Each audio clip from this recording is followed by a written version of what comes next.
It was good, bro. I was just checking in with you. Throw the first.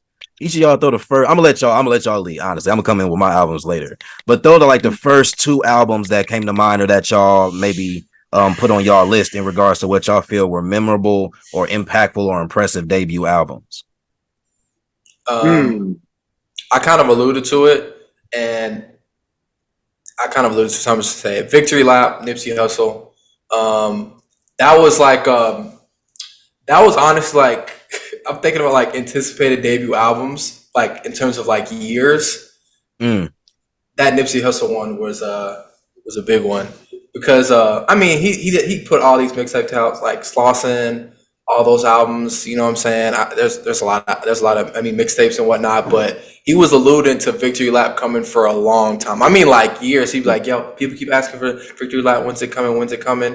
And the fact that he dropped it and it actually like lived up to the billing, and it was actually probably like one of his best projects, just like overall. It's pretty impressive in my opinion, and it honestly took him to another level because I think people knew Nipsey Hussle, I think people knew who he was and whatnot, but the fact that it kind of took him to like that next level, and unfortunately he died like shortly after, but the fact that it took him to that level, I think is super impressive in that sense because you know sometimes it's a debut album come out, he's like, oh, that guy came and went, but the fact that he was building, people knew who he was, he had hardcore fans, and then the debut album kind of leveled him up, and it wasn't like he had a huge single or anything. It wasn't like it was like a super like commercially huge album, but I think people really loved it, and that was a moment. That was like It was a even moment. though he's not, it was a moment for sure, and I think that's one of the first ones that came out, especially like super recently, that really mattered to me.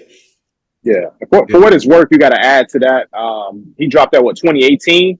That was a loaded year. Like we have those years where like all of the big people dropped. Like it took balls for him to drop that within the midst of Drake, Kanye, the Black Panther soundtrack, Pusha T, Nas. Like it took balls to drop that. About that too. That was a big year. Yeah. I agree. Yeah. Cardi B dropped that year actually. Cardi B won the Grammy. Cardi B won the Grammy off Invasion of Privacy. Yeah. And no disrespect to Invasion of Privacy, but I feel like Victory Lap, I mean, that was a loaded category that year anyway, but Victory Lap was worthy of the nom. And if it had won, I don't think anybody in the hip hop community would have looked at that and been like that somebody got snubbed.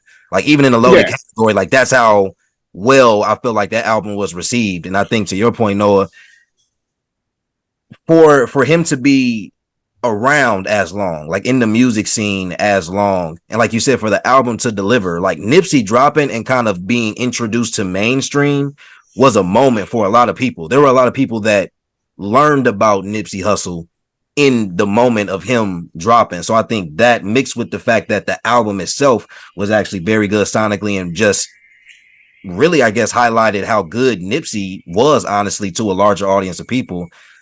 Definitely could see it making a list. I mean, I think of a debut album as a moment as well, because not all debut albums I feel like they can transcend, but it may not mean that they had a really large like slam effect type of moment where like the industry kind of was put on notice. I feel like in a way, Victory Lap will fall into that category of no, there was a new demographic of people that learned about Nipsey Hussle, hence him ascending a level in a way, like within the culture of hip hop, yes, but really in the culture of music, even at that point. So I think those would be other factors to consider as well. But I'm just looking at these albums that dropped in 2018 too: Daytona, Pusha T, Invasion of Privacy. Jid dropped an album. Travis Scott, Drake, J. Cole, ASAP Rocky, Lil Mac Wayne, dropped that year too. Vince Staples, Mac Miller, Kids See Ghosts was a good album.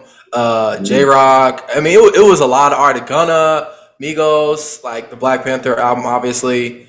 Yeah, it's a lot. I mean, there's a lot more too, but like, yeah, that was a big year. Yeah, huge year. Yeah, Kevin. What was your first one, or what's one of the first ones that came to mind for you? Well, actually, when you approached me with this convo, I immediately went to the first album that I ever bought. Like, went to the store and actually bought, and that was '98. That was DMX's "It's Dark and Hell Is Hot." Like we see the clips all the time of X performing, but like to actually be like a kid and aware of how big he was, because he dropped 2 albums that year, but "It's Dark and Hell Is Hot" was like the album. So seeing him go on the run in '98, like, you know, he just passed what 2 years ago? Yeah, 2 years ago, and you know, people know him for his like commercial hits, some of the antics and stuff like that. But if you seen X in '98 when that had dropped, crazy. I mean, crazy. So that for me was one of the most influential albums I've ever seen. Not even just in New York, but just across hip hop, even music. His influence with that debut, that like that gritty sound, like that different nature, and just carrying Rough Riders, like that was a different time for me personally. So I always revert back to it. It's aged really well, and I don't. That's actually one of the best album covers in my opinion of all time Oh yeah, too. that covers So iconic. so the marketing is just phenomenal. I don't think they got a single thing wrong because it dictates how strong of a impact he had that he was able to drop another one the same year based off of that momentum. That's exactly what I was gonna say. I think that's what like kind of makes. I'm glad you pointed that out because the fact that he dropped like a second one that same year, and obviously it wasn't as good, but it was still good. I think Mm-hmm. even makes the debut even more impressive. The fact that obviously it's dark and hell is hot. It's probably his best album too. But the fact that he dropped a second one that same year and it was still well received and whatnot. I think that's honestly just as impressive because usually we see debuts and some artists are scared to touch that album. I mean, we talking about Cardi B. It's Yeah, 2018. It's been 5 years. She ain't touched the new album yet. You know what I'm saying? I mean, it's scary. You think about that, how especially when it's such a big album and it's so successful, that first album. And sometimes artists are scared to go back into that realm because the label, the artist, whoever is controller, whatnot, they're kind of worried. Wow, are we not going to meet that level of success again? I mean, we've seen countless artists. I mean, you just mentioned that how sophomore albums are sometimes you can see an inevitable kind of downturn for artists, and the fact that he maintained that energy on the second album, I think, even makes that first album even more impressive. I don't know. It's kind of interesting how the second album's kind of linked to the first album, but I think it's a positive that he dropped two dope albums in the same year like hey, that. I tell you what, if I was Cardi B, y'all wouldn't see me again. She got Pepsi commercials and shit now. I Oh mean, yeah, yeah. We I mean, yeah. probably shit. we probably We won't. probably Or won't. when we do, it'll I feel like whenever she does drop, if she does, it'll really be I felt like making music again. Here goes something I put together. Like I don't think she Yeah, is feeling any pressure or any urge for that matter Uh, nah, to like drop it. Honestly, I've always felt like rapping was kind of like her secondary career anyway, because like she was I mean, absolutely. obviously that was her secondary career anyway, and then I think they just kind of struck gold with Bodak Yellow. It's like, oh, we got to do this album thing now. You know what I'm saying? I think they just kind of struck gold with that. But Yeah. I mean, if we don't see her again, that wouldn't be surprising. I'm Just not some gonna lie albums. to y'all. I have this. It might be unpopular, but I just have this very unique idea that her next album might be a joint project with Offset. Oh wow. Would not Yeah, be because surprised at that. because I was thinking about this the other day. I was listening to their recent track. Was it Jealousy? Where Hmm. they both just snapped on there. But I was thinking, I'm like, well, we've seen the Carters do their whole thing. I'm like, Right. Big Sean and Janae have flirted with a potential extension to their catalog. So I'm Little like, 2088. Yeah, yeah. yeah, I'm like, it wouldn't surprise me if it's really just them two, just I, like th- I getting it think that off. would I think that would do more for Offset than it would for Cardi. That's what Interesting. I think. Yeah, I yeah, feel like Offset would benefit more from that than Cardi. I think Cardi's Absolutely. kind of good, but I mean Offset's yeah, doing his thing too. But yeah, for so sure. I don't know. That'd be interesting. Yeah. Agreed, Yeah. No, agreed. that's interesting. That's interesting. Um, yeah, so the first album for me, because it was probably one of the first albums that I feel like I was kind of aware of how big it was, but I feel like it's controversial in the sense of I don't personally think this is his debut, or it shouldn't be Mm. considered his debut. So it's funny how a lot of Drake fans feel about Thank Me Later. But I Oh, think that because of how big So Far Gone ended up being, Thank Me Later being considered a debut it's not unfair. It just feels like So Far Gone was really his debut to me. But if I am looking at Thank Me Later as the debut, I think it is impressive in the sense that while it is maybe not one of his best works, if you're looking at his discography, maybe it's not in the top half for most people. Maybe not. Mm-hmm. But I think it's a respectable piece of work that actually aged relatively well. Like, is the sound very evident of its era? Yes and no. Like, when you hear it, it doesn't sound exactly like today, but I don't think you would hear it and feel so distanced, from that time or distant from that sound. And I think even thinking about where he was at that time, I don't think it was a disappointment, even with the where he was at in his ascension already by that time, especially kind of starting off the decade with that. And we all know what that year and what that decade even ended up being. So yeah, I think it's impressive. I think it was impactful for his career, to be completely honest. So I think it deserves to be in the conversation. Oh yeah, for sure. Especially for like this generation of like music listeners and whatnot. I mean, that is an interesting point because So Far Gone definitely felt like the debut. Even though I remember going back like when I was in like middle school when that came out. But I remember like So Far Gone being like, because on iTunes it was just like it was like 4 or 5 tracks. It was literally just like a little EP. If you bought it, you could download the mixtape, but it was like the little EP and had Best I Ever Had, all the successful, all the like the big ones and what like that and stuff like that. But that's interesting because So Far Gone does feel like the introduction to Drake is like a debut because a lot of those records are some of his biggest records anyway. But Thank Me Later, I agree with you in terms of like the sound. In terms of like, I'm thinking about like songs on there that may have like sound dated. I'm thinking like Show Me a Good Time maybe sounds a little dated. Even though I love that song, but that might sound a little dated. And maybe Find Your Love. That was like not one of Kanye's best beats. But other than that, over to that list as well. Yeah, maybe. Yeah. You think so? And Over got played out though. Oh yeah. Over, from last I saw, because his show hasn't came to Miami yet. I'm going at the end of the month, but last I saw, Over was on the track list for his tour, and I don't dislike the song because again, I was outside for when it was a thing, but that's not a song I personally would want to hear in 2023, and I wouldn't want to. I wouldn't want to hear that during like I guess you could say a prime or declining Drake tour personally. I just think it's aged out, me personally. Another one I would say is like Fancy. That's another one that I'd be like, oh yeah, that's like a 2010 type song. But other than that, there's a lot of ones that I really enjoy. Like a lot of it's like album cuts, like The Resistance. That doesn't feel like a old track. Up All Night, even though that doesn't necessarily feel old to me. It's aged well. Light Up is one of my favorites. That's that doesn't necessarily I mean obviously Hoes on there too, but that doesn't sound old to me. So I don't know. I think well actually with Light Up, that's actually one of the most ironic songs in his catalog. And it's not because of him. Go back and listen to Hove's verse. Everything that he pretty much predicted in that verse.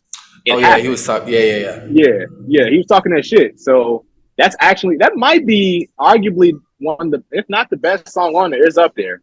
That's always one of my favorites. So yeah, I don't think he did any. I mean, there were some songs that just the production sounded dated because production has just overall gotten better. But I don't think like overall it was like, wow, Drake was going for this trendy stuff at that time. I think more so later down the line, we could see Drake looking back and being like, even though they're good, you can be like, wow, Drake was really going for like a trendy type sound, like when he did the little TikTok, left hook. Like you can look back like, oh, Drake was trying to go for that trendy sound. I don't think he was trying to necessarily do that on.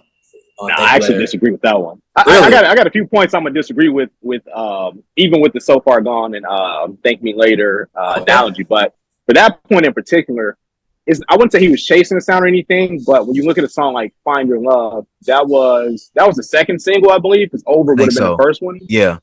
When you look at like Find Your Love, I mean, obviously the Kanye influence is that's there all up and down. Hell, they basically switched songs when they had the Coliseum performance a few years ago, where Kanye ended up performing Find Your Love. But that was pretty much Find Your Love, Show Me a Good Time, and that's something I'm missing on there.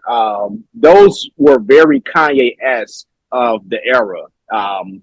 People forget from I'm gonna say '03 up until like maybe 2011, no 2012. Kanye was a very huge feature killer, and people slowly started adopting like his backpacker like Oh yeah, style. So Drake kind of got a whiff of that for sure with Thank Me Later. Thank Me Later. that's fair. Now, going to the other point I want to disagree on with So Far Gone, I've always viewed that as a mixtape because of the era it basically came in at the tail end of. So when I look at mixtapes now versus the early middle 2000s, maybe late 2000s, the vibe was different. It was, hey, I'm gonna hop on the hottest beats possible and I'm gonna kill shit. Like a lot of people like to say with Wayne, there's this. I don't subscribe to this, but a lot of people like to say, "Hey, he took the best beats and made them his own and all of that." And did it I don't better. agree with all. Yeah, I don't agree with all that shit. But I at least get the mentality. Mhm. So with Drake, he takes June 27th, and then now we got November 18th. Like, I get it. It was fire. But at the same time, it's like, it's not really. It never gave an album feel to me because half the work was already done. That's fair. So yeah, that's how I've always looked at it. Now, I do like it more than Thank Me Later, but it never had that it had an introduction, but not a debut feel to me. It didn't feel big. It didn't feel big. Yeah, because I can see to that point. I can see to that point. Yeah, I think I was a junior in high school when that dropped, and it was fire. We was kicking it, but it was just like we saw the potential. Like, I don't think anybody who was like a little older when Drake dropped could say, "Man, no, I ain't see him being like no."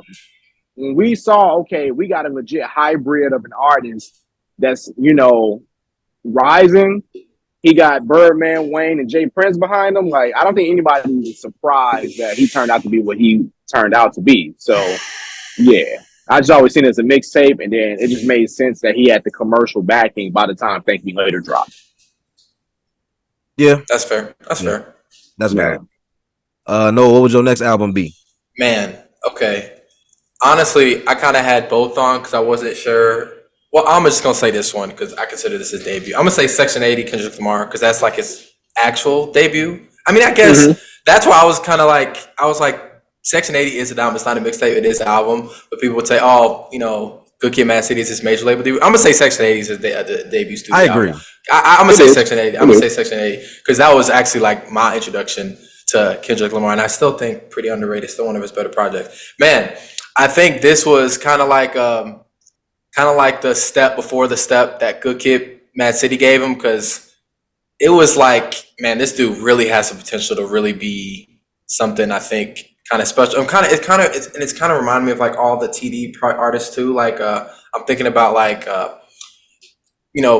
all the artists have like a studio album, and then like the next album they get even bigger. Like I'm thinking about Schoolboy Q. He had Habits and Contradictions, which was good, and then he like blew up with like Oxymoron. SZA had that album was it Z? I think that was she had like a little project. I think before that, and then she dropped Control, and then she blew up. I'm thinking about, I mean, obviously to like a smaller scale, but like Isaiah Rashad had like Sylvia Demo, and then he had Sun's Tirade, and he got a little bigger, and obviously blew up. But I think of Kendrick Lamar obviously like was like the birth of all that, and man, I mean, I just think that this album's pretty freaking great. It's a time. Now, I do think that this is more of a timepiece album, but I also think that just speaks more to Kendrick's evolution as an artist.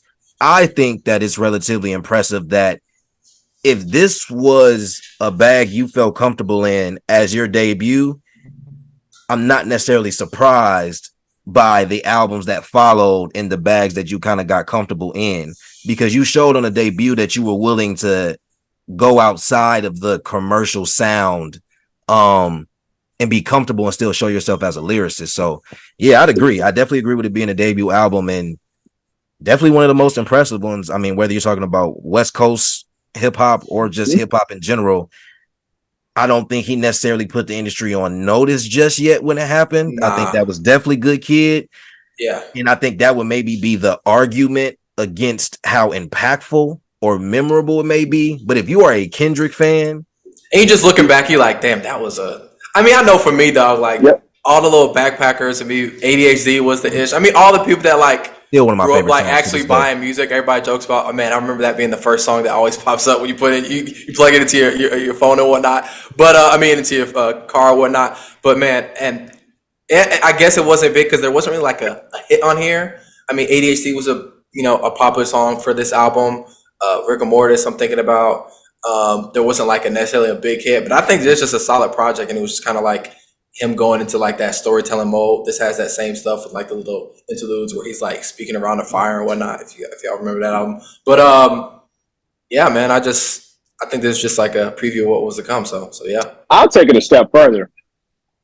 A lot of people don't notice this, but Kendrick had the same type of, I guess you could say, trajectory, or he had the same type of journey Kanye had, in the sense that he took away from his own debut album, and hell, even the next albums, because he kept getting better, and everybody started picking up on the influence. This is an honorable mention, but I was gonna, throw out College Dropout, but a lot of people forget about College Dropout and what it did, just because everything else after that got better. Kendrick had the same problem, because it was like, oh damn, Section 80, oh yeah, that's fire. But then Good Kid comes out, and it's like, it's flawless. It damn near almost made you forget just how special Section 80 was. Then he just keeps it going and keeps it going, and it's like, I don't think we've ever seen him, like, we haven't seen him fall off, and I don't think we will anytime soon. So I think he has that same problem Kanye had. It wasn't until hell, I guess you could say Yay, where we just hit a pause and be like, well, damn, Kanye had a good run. So now this is my favorite. This is my yeah. The rise was too fast, because I mean, think about it. There's 2 hours between that and Pimp Butterfly. People are always like, oh my gosh, Kendrick's already to go. Like, it's already just like the expectation was already kind of crazy. And with Good Kid, Mad City, and people was waiting after that album, people were like, oh my gosh, we need Kendrick to drop an immediate classic. And then Pimp Butterfly essentially like came like the poster child for like, oh, this is a perfect rap album and whatnot. I mean, great album, not mocking it or anything, but I agree with you on that in terms of just like his meteoric rise, in terms of how fast it was, in terms of each album he got better and better, and the expectations kept growing and growing and growing. And it's kind of crazy where we're at now, because it feels like, obviously he's been around for a minute, but like, you just think about it, like, he doesn't have that many albums. I mean, like, you thinking about like, and I love that so much. He got Section 80, Good Kid, Mad City, Throw Butterfly, Damn, and Mr. Brown and Big Step. Like, that's it. That's not a lot of albums. You know what I'm saying? I mean, obviously he has mixtapes, but that's not like a lot of albums when you think about it. Which is, I think, you gotta let the art run, man. You gotta let it live. I love that about a person. First of all, I'm the number one supporter of like waiting between albums. Like, I'm gonna listen to this Drake album, but I'm a big like advocate of like letting people miss an artist. That's like a big thing for me. So yeah. Well, you say that, that's a good segue, kind of the album that came to mind for me that was next, and this is not ranked, by the way, because I couldn't dare rank some of this, but again, the album I was outside for growing up with, what's regarded as one of the best debut albums of all time, if not albums of all time. You gotta Get Rich or Die Trying. Like, you talking about a meteoric rise. My God. Literally, probably not one bigger, honestly. But probably not one bigger than this one. Yeah, I'd say the biggest.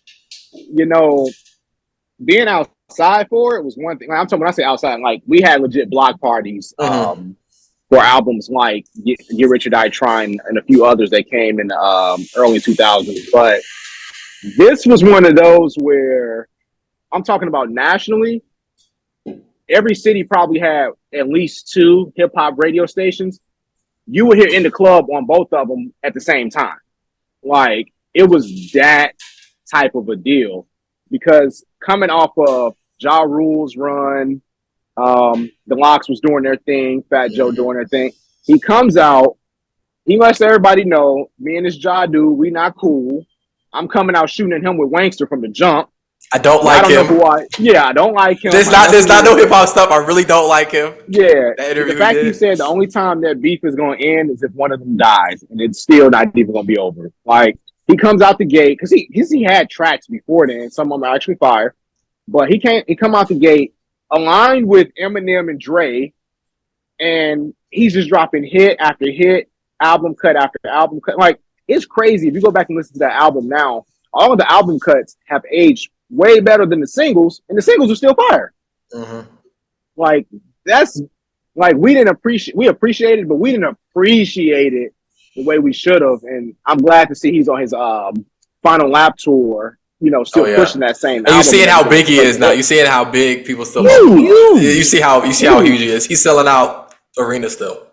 Yeah, like and arenas, and then he's selling out stadiums overseas. Like you know, My second album. Do y'all want me to stay in hip hop or do y'all want me to pivot to R&B? Oh, I didn't know hey, we was doing. thing. Do that. I mean, do your thing. I'm for either or. I didn't know we were doing R&B, but I didn't know that either. But it's that's some cool. shit out there. But I'm sorry. Does that throw y'all for a loop? Can y'all think of R&B or do y'all want to stay hip hop? I don't want to throw y'all off. You throw it out there. No, I throw it out there. I think it's good. I think it's good Okay. conversation. Throw it out there. I would think that this counts as his debut. Channel Orange. Ooh. Man, yes. It's his That's debut album. That's his debut album. Yes. Debut album. That's his debut album. Yes. Now, I don't know how tricky it gets with knowing of Frank through Odd Future, and I know he had a mixtape, possibly two, before this dropped, but I think the moment that Channel Orange was like that, like Channel Orange is high school for me, sophomore year. Like I'm into music, I'm into like following artists now. I mean, Thinking About You was massive as a single, and so that album as an R&B album, and like as in that time for me developing like an appreciation for R&B, especially in that era and at that time, that Channel Orange was a moment to me. I think that Channel Orange was a moment in R&B, and because Frank, he's not the first. I don't know how I want to say this, but Frank is one of those artists that really blurs the line of genre. Like clearly he's R&B, but there's alternative. Frank can rap. I'm not, putting him on no list of rappers or He raps. He raps. But Yeah. Frank raps. He does it. He does it. You know what I'm saying? So Yeah. and he does it respectably enough to where It's cool. I'd listen to it. It's cool. So I just think for as a debut album and for albums that now granted Frank is in a space where that man should drop soon too, and we don't know if we're gonna get that. But oh please, nah, but not. even don't but what a crock of shit. maybe more so to the point, if we're not getting another Frank album, Channel Orange is still something that I can go play as an album and be satisfied with in 2023. I don't know how much stock somebody may want to give to that, but I think that's a noteworthy thing of why I feel like it's an impactful or impressive debut album. Nah, I think that's a good pick. It's cool that you kind of pivot to R&B anyway. But because a lot of those lines are kind of, not to like R&B's fault, but a lot of those lines have been blurred anyway when people are thinking about R&B, hip hop anyway. Like people kind of mesh them together anyway. But that's another point. No, I think that's a good point because when I was in middle school and like high school, a lot of people I knew around were like big Odd Future fans and whatnot, and like into all that Odd Future, all that stuff. I was into it kind of, but not all the way deep. And there's a lot of people who had the shirts, the socks, the Vans, the whole thing, the hats, and all that stuff. But no, I think that's a good pull because I think obviously he was kind of playing the background in Odd Future because Tyler, Earl, all those guys was in it and everything, and it was cool. But when he dropped, it was like, oh, he's an Odd Future still? That's what kind of people were thinking of. It's like, oh, he's an Odd Future still? Because he kind of, it's obvious, like, he kind of left because he kind of grew out of it just because, like, the music that he was making. Yeah. And, I think this is a really good pull just because, like, and obviously it's important because this is one of his only albums. One of two. It's one of two. It's only one of his, it's one of two albums. So, like, that's significant in itself. The fact that it's just the only album that he's basically dropped. So like, yeah, and it was good. So that's a good pull for me just because like it's good and he only doesn't drop music. So hey man, enjoy Frank is a mercurial ass dude. If I ain't never seen one, man, it's really hard to like put into words what his career like really means to us. Not in a bad way. Well, Right. shit, not in a good way either. But it's just more like because when I said I was Mr. Unpopular Opinion, I meant that. Channel Orange is the last good album we got from him, in my opinion. Whoa! Oh my god! Yeah, Oh my gosh! I do not fuck with Blonde. And there we have it. And there we have it. Yeah. Oh man, that's crazy. That's crazy. Yeah, I will legit pull out my yoga mat and start stretching in order to go play frisbee with Blonde. That's how I really hate it. Like I'm like standing 10 toes down on that one. But that's not the point here. The point is with Channel Orange. I'm not even the biggest like Frank fan, dog. Like I'm not even the biggest like Frank fan, seriously. But like, man, wow. Go ahead. Yeah. Hey, listen, man. Somebody got to do it. Frisbee with it is crazy. Listen, man. I be hating sometimes. It be like that, but it's just like with Channel Orange, it was so beautiful. But I think what actually amplified it was coming off of Nostalgia Ultra. Mm-hmm. I think that we like Channel Orange, but I don't know that we love it the way we do without having that as a precursor. You know what I'm saying? Because it gave us Nostalgia gave us a sound and a feel to kind of get warmed up to, and that's what helped launch Channel Orange to what it was. On top of that, you couldn't help but rally around him because that was the time he came out, and also too, the music was just that good. But it's because we had already grown some type of attachment to him, and his Odd Future connection, and we didn't know he was as I don't want to use the word weird. He is weird, but we didn't know he was as mercurial as or thoughtful. Yeah, exactly. Yeah, that's a good point. So I just think it's a number of factors that made Channel Orange so special. But yeah, little did we know back then he would pretty much hate his fans because of all the shit he's been doing recently, between the performances, the one performance. The random unannounced vinyls that people really wanted to buy but didn't know came out until they were sold out. Like all of that type of stuff, no one knew that he would become this like unexplainable entity that gets on their nerves although they love his music. So nah, I agree with that. And I like the point that Steve, you made earlier about like him blurring the lines, because you think about like a few features he has in this album. He got Earl, he got John Mayer, and he got Andre 3000. I mean, I know people that love Frank. Like, I got a particular friend who's a huge Frank fan, and I'm a big Earl Sweatshirt fan. And he's like, man, I can't get into Earl. But he's like, man, I love that. I love his verse on Super Rich Kids. I mean, like, that's just kind of the effect that Frank can have on people. Like, so that's a good pull. Yeah. So yeah. I think that was the Nostalgia Ultra point was a great point though, and it actually wasn't something that I considered. But he set the stage for Channel Orange for sure, and Nostalgia Ultra definitely helped. So I definitely feel that. Yeah. No. Next album. Man, this is tough because I have a lot on my list. This is really tough. I want to name one that's like a personal. Okay, at the end, because I know we're gonna go through a lot. I'm gonna name like all the ones but I'm gonna do the one that's like I feel like was actually impactful and kind of had like a kind of a moment. I'm gonna say ASAP Rocky, Long Live ASAP. I'm gonna say that. Shit, no, all right. I'm an ASAP. Honestly, I'm gonna say this. ASAP this record kind of been crazy lately because like people be like, man, ASAP music fall off, and people be like, man, what was Testing? Testing was like one of his best albums, honestly. But like, absolutely, I love that album. But people are like, oh, Testing kind of trash. Like, I love that album. But no. Testing got hated on because it got overshadowed between the Drake and Pusha shit. Because remember, it came out the same night as Daytona, so everybody, nobody listening to it.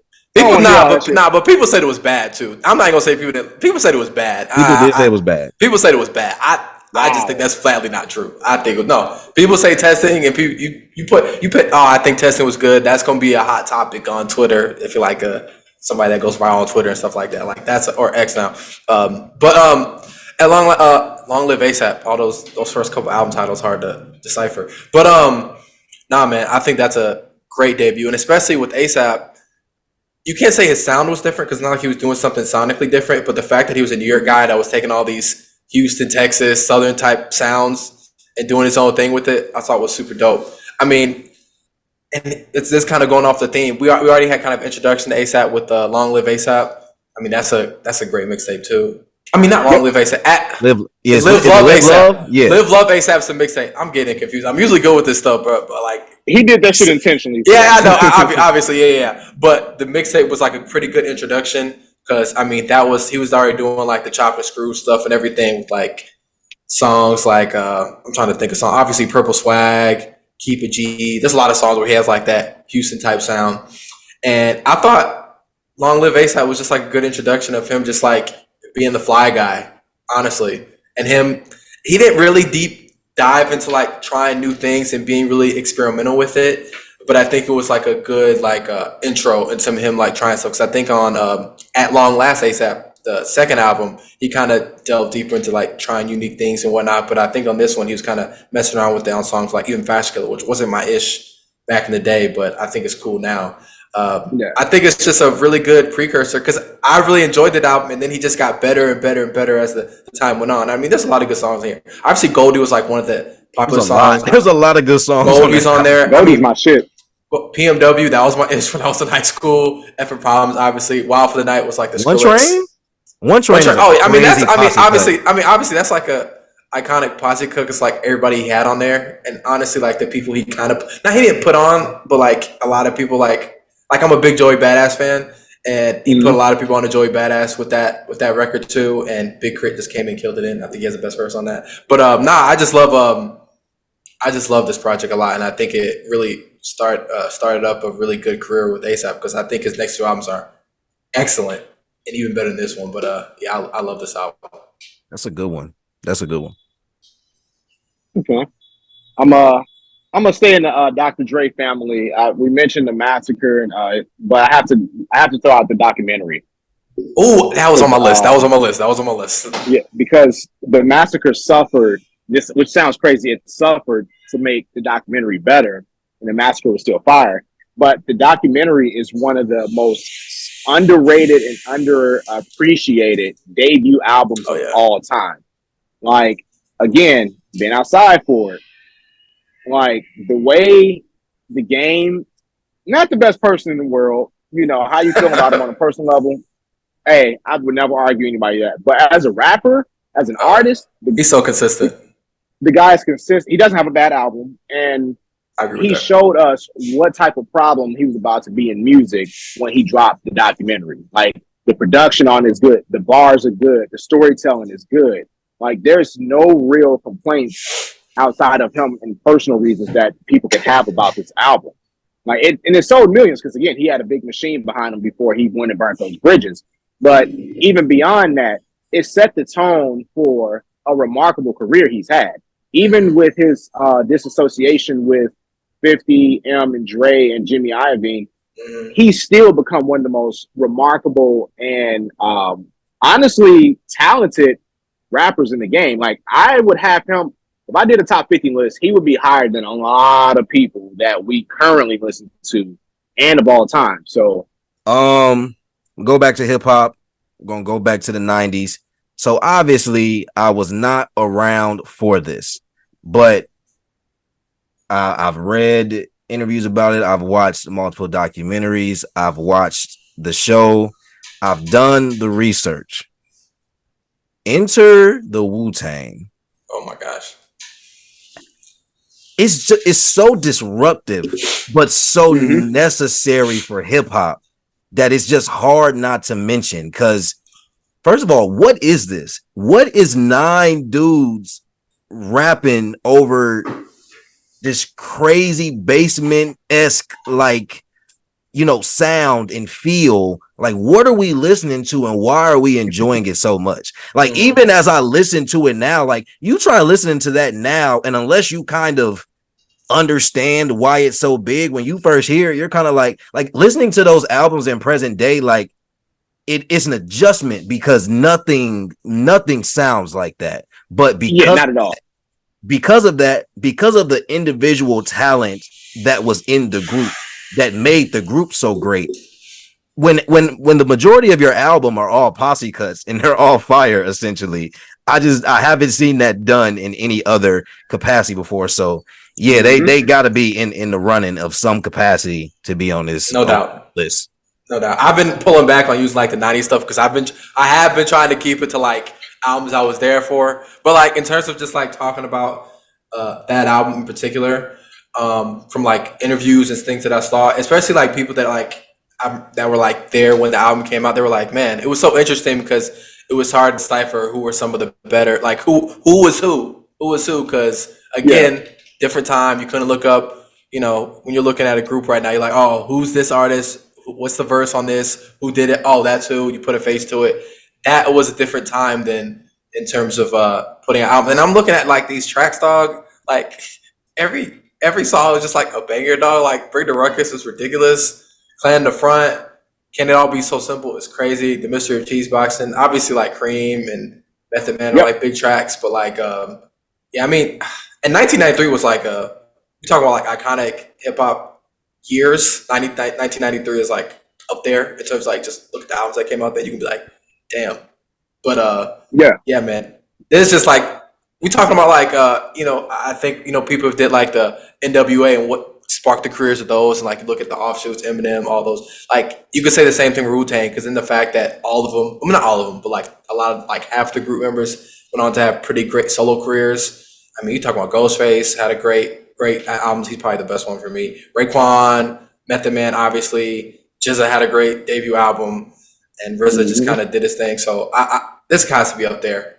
So, and people don't like to say like this is like people talk about the best groups. People like to be like, oh, Wu-Tang's like a crew. I'd be like, they came out as a group. People try to like slide it. It's like, oh, they really? No, a group? they're definitely. They're people try to do people try to do that. People like, oh, they're like a team. I was like, no, they came out as a group and then they did the solo thing. So great pick. Yeah, I mean, you're talking about one of the most influential, not only groups but albums of all time. To the point, you got whites and Asians wearing Wu-Tang gear. Like to your point, it launched some of the best solo careers that we've ever seen. Hell, half of them guys are. You got RZA and Meth. They in acting, which is pretty huge. RZA got like 30 movies, dog. Yeah, like bro, like it all started from that, and then two. A lot of people don't look at it like this, but it basically gave the East Coast a variation of what NWA was on the West Coast. Exactly. Like they were rebellious too, to a certain degree, and it made it cool to just do something out the traditional format of what rap was at that time. So yeah, this shit right here, I still listen to a few of the tracks, but it's just like when I hear the sound. This is one of them albums that like it feels like a video game to me. Like it takes you to a whole different place where you kind of want to be in. Yeah, like you legit want. Damn, I love to be a Wu-Tang. You know what I'm saying? Like it was one of those for me. I think one of the things that I think that's like people don't think about now is like this album didn't come out. Like obviously we think about debut albums now. They come out firing, they go crazy instantly. I mean, this album was not an instant hit. If you look at like the charts and whatnot, it was like, wow, this album debut. It was the biggest track. Oh, it was going crazy. It was kind of a slow burn, and then Cream kind of gained some momentum, and then they popped off. But it was kind of a slow burn in terms of like people catching on to who Wu-Tang was. But man, this album is incredible, dog. So I mean, hey, it's watching their documentary. Yeah, it only makes you wonder, dog. What if they had social media? Oh my god. Oh my god! Shit would have been bananas. Because, bro, look at all the archival footage they had. Like the video of they was recording everything. Yeah, they was recording everything. Yeah, like what? Like fucking insane. Yeah, I agree. And the fact that like, I mean, it's just like a black album because you just think about like black people like liking kung fu stuff. Like, I mean, I don't know about y'all, but like, I grew up loving all the Bruce Lee movies and stuff like that. Like my pops, all them VHSs and stuff like that. Like all the kung fu stuff, just combining those two worlds, and black people love kung fu movies. At least the black people I grew up around love kung fu movies. So like, I don't know. I just thought it was dope that they did that, and it's cool. Yeah. So yeah. We'll go one more round of albums. So last one. So whichever one we'll go through the list of those we didn't get a chance to go through in depth. But if you had one more to like that you want to make sure you say should be in the conversation, what's it gonna be? Okay. I'm gonna stick with the theme of artists that I was like around for, like, and this one might not be like in terms of like big in terms of just like moments of anything like that. This might be like the little backpacker in me, but I mean he's kind of bigger now. But Joey Badass before the money, I was a huge Joey Badass fan growing up. He was like 1999 came out like right when I started high school, and that was like the artist that really kind of got me to like underground backpacker stuff. And if people like know me, that's like my thing. And Joey Badass is kind of like the introduction for that for me. So he had 1999, he had Summer Nights. Those were two mixtapes, and 1999 was like the last, like one of the last like great actual mixtapes that came out like during like the blogger and whatnot. But Before the Money, which was like his debut album, 2015, I think. I don't think people understand how successful he was at that, because he was actually like, people kind of joke that Chance the Rapper was like fake independent or whatever and whatnot. People kind of joked around with that. Yeah. Joey Badass was actually independent, and he sold 50,000 records that first week. And I don't think people understand how like impressive that is. That's a huge feat. That's like ridiculous. Crazy. Like, he was actually independent, like really independent, and he sold 50,000 records. His first album, his debut album.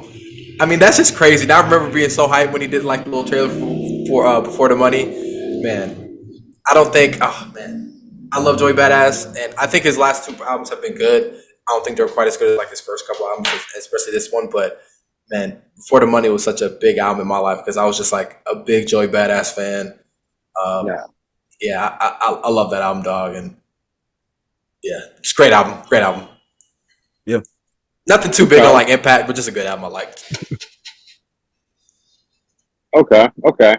So with mine, I wouldn't put this like on my favorites per se, but I didn't want to come on this podcast and not take it to this point. So right now we see women are running the game. We see the Lottos, we see Sexy Red, Cardis, we see Meg, et cetera, et cetera. None of this is happening without Lil Kim's hardcore.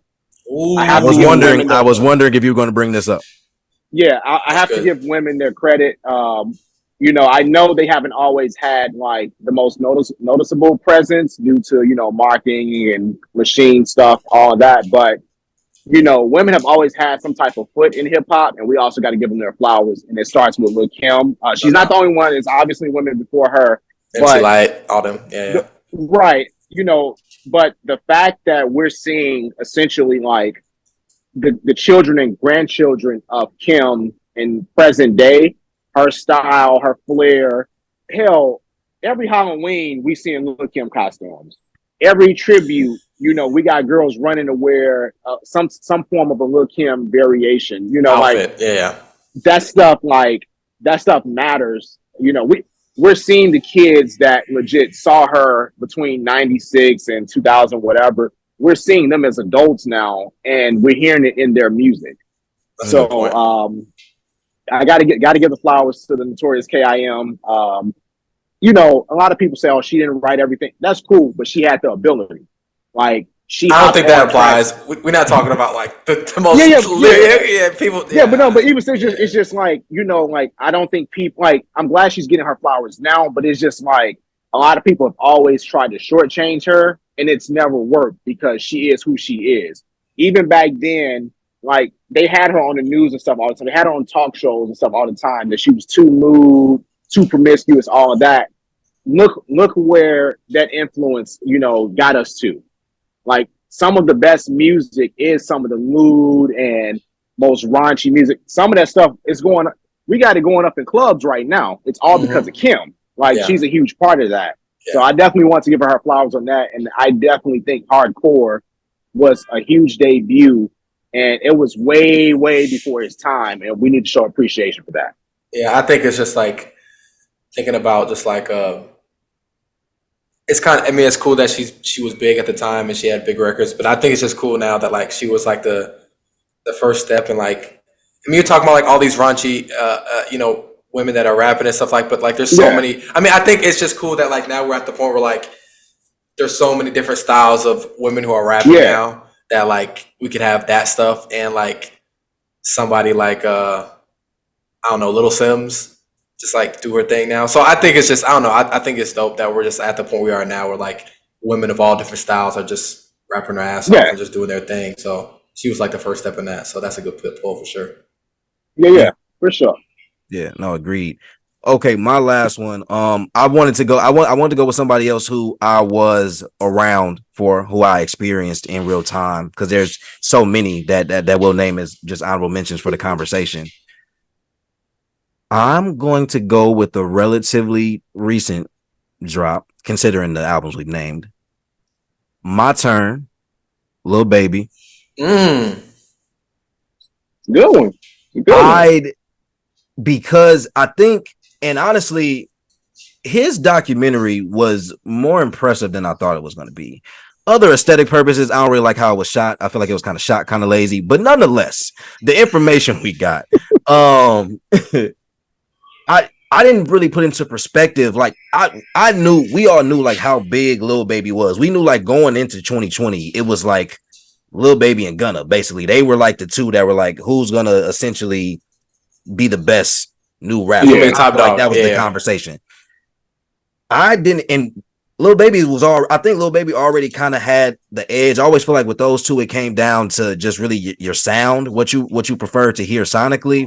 But I feel like Lil Baby kind of like he had a little bit more of a fan base. He was a little bit bigger, and I didn't put into perspective that My Turn dropped essentially right as COVID started.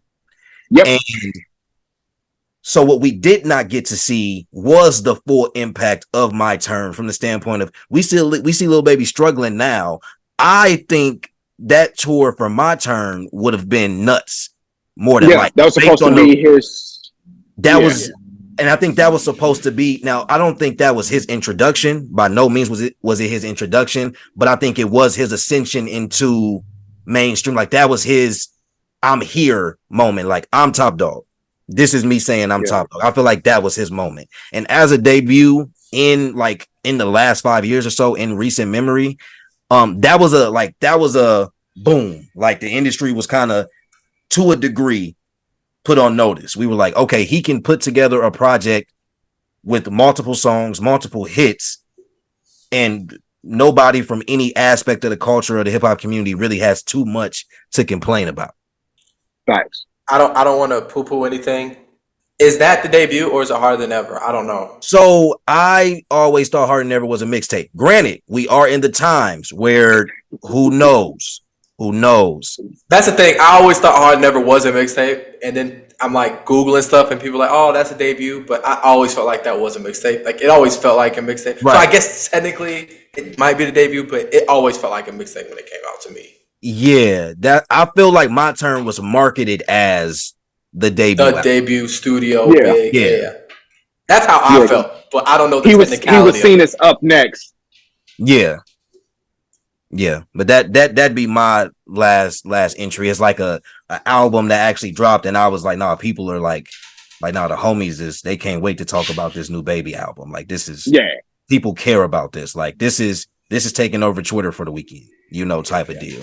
But yeah, man, this has been a great episode, man. I definitely want to thank both of y'all for taking the time and coming on, man. Y'all will definitely be on again. There were too many other subtopics that we didn't dive into that we're gonna have to bring y'all back on, to get into. But yeah, man. That's pretty much it. Definitely let us know what y'all think about the debut albums. Did we miss any? We might have missed a couple, potentially. We probably did. People were like, oh my gosh. Of course we did. Of course we did. But yeah, let us know. Right. Let us know what we missed. And yeah, until next time, I'll catch y'all next episode. Peace.